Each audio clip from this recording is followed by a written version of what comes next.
It was his day off, but Mark was in a bad mood. He had problems at work and at home. The health of his mother, Kate Williams, was deteriorating day by day.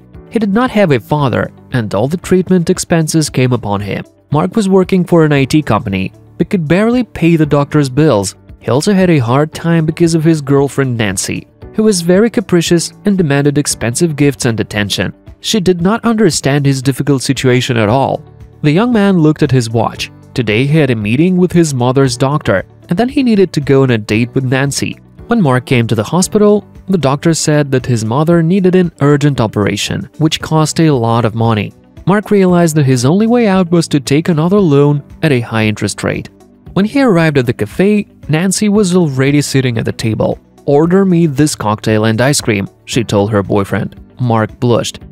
"I'm sorry, but I don't have any money right now," he replied. "The doctor said that my mother needs an urgent surgery."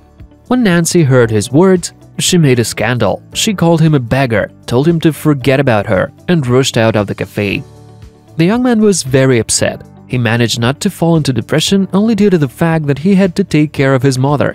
One day, as he was rushing to the hospital, he saw a little girl riding her scooter down the road. An elderly nanny was running after her, trying to stop her. Realizing that she could be hit by a car, the young man ran up, grabbed the girl, and carried her off the road.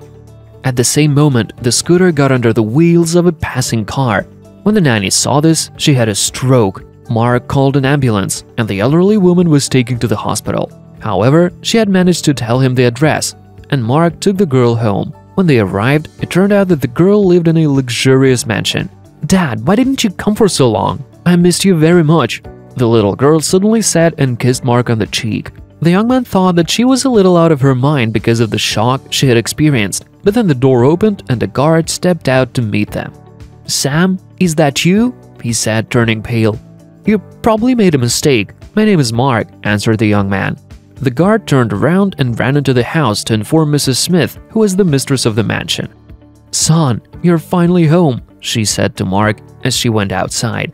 "They must be all out of their minds here," thought the young man. But when he entered the house, he was dumbfounded. There was his picture in a black frame hanging on the wall. Then the woman told him the whole truth. It turned out that Kate Williams was not Mark's biological mother. Mrs. Smith was dating Peter Williams many years ago, and they had twins, Mark and Sam. However, they broke up after a couple of years. It was decided that Sam would stay with his mother, and Mark would be taken by his father. Soon, each of them started a new family. Mrs. Smith married a successful businessman, and Peter married Kate, who became Mark's stepmother. The brothers grew up separately from each other and did not know anything.